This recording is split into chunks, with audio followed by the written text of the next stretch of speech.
All right, I got a couple of rounds of ash here. They're not real big. I mean, they're not huge or nothing. But this is just for testing. I've got a new 562 Mark II that come in. I've sold quite a few saws. And I got some other shop stuff that I'll reveal in some later videos. But what I want to do is I want to get a base run. I ported I had one a while back that I ported myself, and it seemed like it run really well.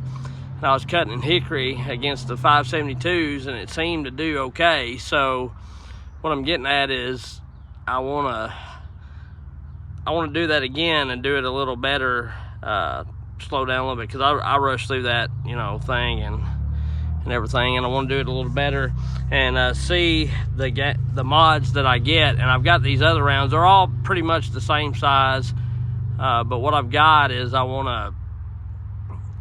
I've got some other saws that I want to test, and I want to be able to keep up with it. So I'm going to keep these chunks of wood here just to be able to do testing with, and I'm going to keep the same chain. Once I cut these 3 or 6 cookies, how many ever I decide to cut, then that chain will come off. I won't run that chain again on another saw until I get this done. Of course, it'll be a different day probably, but it'll be about as close as I can get. And I'm hoping to see some significant mod or gains in the way I poured it and everything. So we'll see what it does.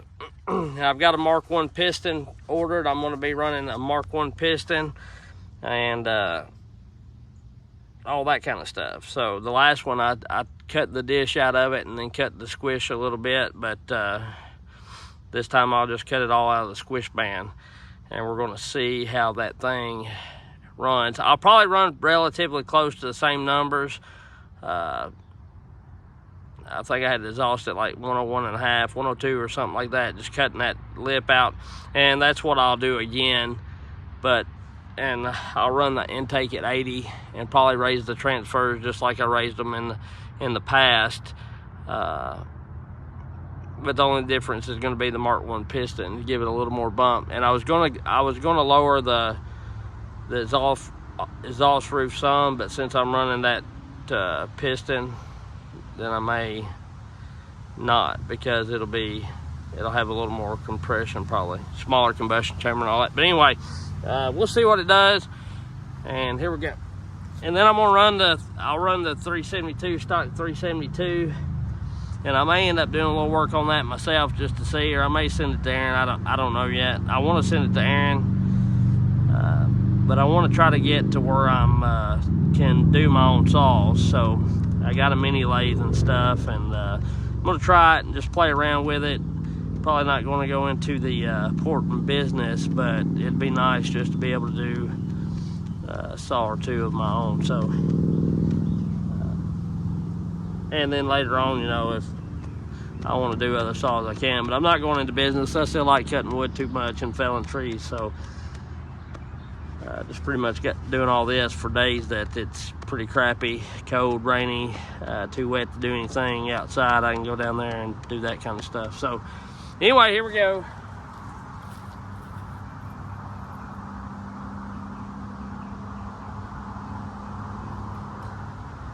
A 2-foot bar with some EXL chain. Looks like I hit the rakers a little bit, maybe. It's been ground a couple times. It's still a fairly new chain. I mean, it ain't, when I say ground a couple times, I mean it's been just touched up, lightened up. The teeth are still relatively long on them, so. I don't know how much gas got in the thing, but I'm trying not to put any more. This is the first tank. It's only had about a half a tank of fuel ran through it. It's not like it's saw that's been ran a lot. It's the gray top 562 Mark II, and also I ordered this using Okie Woodman. I ordered this from saw suppliers using Okie Woodman's link, discount code, and it saved me quite a bit.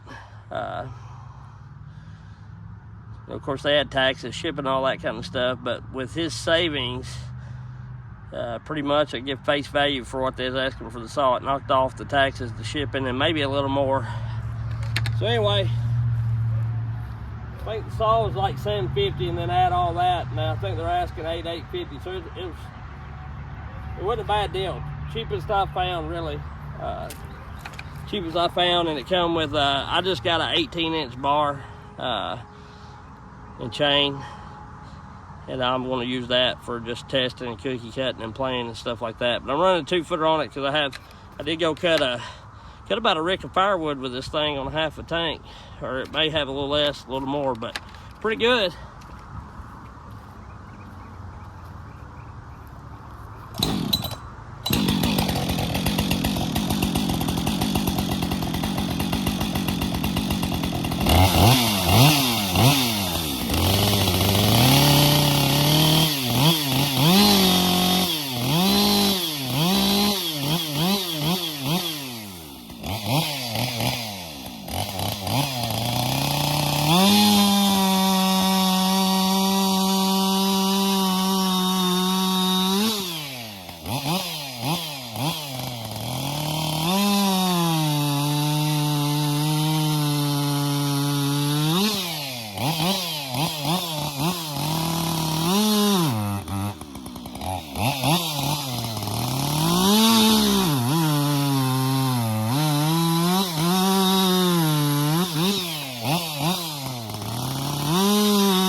Alright, that's all the cuts I'm going to do.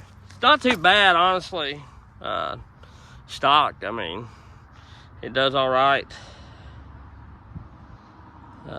With these new saws, the way they're humped up, I mean, most definitely the stock 500's got a little more torque, you know what I'm saying?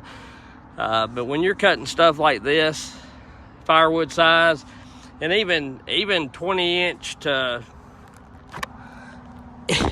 even trees like that over there, I mean, or any of these trees right in here, this size of tree, which, you know, some of them's, this one's probably, it's doubled up, but it's probably, it may be 22, 24 inches on the stump, something like that. This is really all you need. It's just, especially if you muffler bottom and do a little port work. I mean, the 562 Mark I that Aaron built me a long time ago, that thing would hang with the Makita 7900, and that's an 80cc saw. So I mean, really, for today's lumber, wood, and most things everybody cuts. Now, granted, you know, I just come from a place where they logged that had never been logged before, and there were some monsters there. Don't get me wrong, you'd want something a little bigger there, but for the most part, a saw this size is going to get you by, and that's why I ended up selling quite a few of my saws. I don't need that many saws, and these things, to me, feel better than the 400s, you know. So I sold both my 400s, believe it or not. People wanted them worse than I did, and they come to look at some other saws, end up buying them. But anyway, I bought that to play with. I've got another Mark II ordered, but the Mark IIs, 562s, you know, they're just set up with gas oil and the bar and everything, depending on what setup you're running and everything. They're not much heavier than the 550 is, and you know, I don't know if they're lighter than the 400 or not. They're right around the same weight as 400, and to me feel just as good and way more comfortable. The 400 will shake you to death. You can run a 2-footer or 28-inch bar on this 562 Mark II, and it don't feel like it's going to fall apart like the steels do. And so to me, it's a no-brainer just to get the 562 Mark IIs, you know. I've said it a million times, numerous of times on the channel, and even in that hickory when I was cutting against the ported 572 and the 572s from a couple of different builders. and cutting with a few other saws, you know, that 562 Mark II that I done, to me, felt just about as good as those 572s. And stock, they do. There's not a huge difference in them. So I'm a huge fan of the 562, always have been. I even like the Mark I's. Yeah, they had their issues. You either really had a really good one or a real shitty one. But most of them I had, with the exception of one, was always pretty good. And, you know, that's just a 2-foot bar, and that's all. And, hell, I wouldn't be afraid to go out logging or felling all day with it. You know, even big timber.